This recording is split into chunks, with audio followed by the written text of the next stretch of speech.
Hi guys, welcome back to our channel vlog and dine. So ఇవాళ మనం సత్యనారాయణ స్వామి పూజ ప్రసాదం ఎలా తయారు చేసుకోవాలో ఈ వీడియోలో చూసేద్దాం.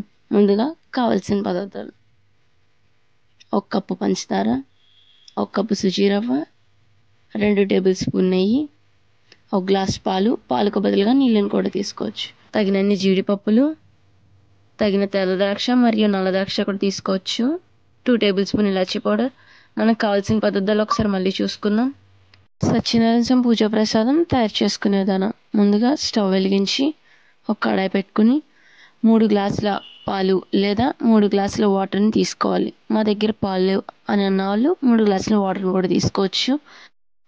1 కప్పు సుజీ రవ్వకి కొలత ప్రకారం 2 కప్పుల పంచదారని తీసుకోవాలి.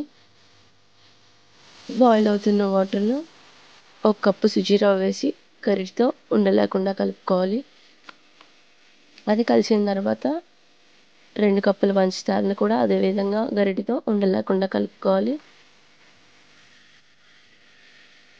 ఇలా కలుపుతూ ఉండగా మనకి వీడియోలో చూపిస్తున్న విధానంగా గడ్డ లేకుండా కలుపుకోవాలి.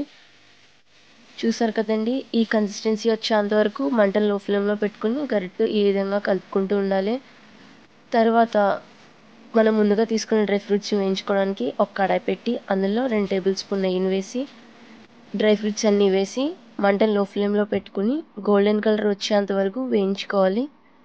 అది కాస్త వేగిన తర్వాత ముందుగా మనం తయారు చేసి పెట్టుకున్న పూజా ప్రసాదంలోకి వేయించుకున్న డ్రై ఫ్రూట్స్ని వేసి 2 టేబుల్ స్పూన్ ఇలాచీ పౌడర్ని కూడా వేసి గరిటెతో బాగా కలుపుకోవాలి. అది కలిసిన తర్వాత 10 నిమిషాలు చల్లారనివ్వాలి. చల్లారిన తర్వాత మనం సర్వ్ చేసుకుని తినచ్చు. లేదు మాకు ఇంకా టేస్టీగా కావాలి అని అనుకున్న వాళ్ళు 2-3 రోజులు ఫ్రిడ్జ్లో పెట్టుకుని కూడా నిల్వ చేసుకుని తినచ్చు.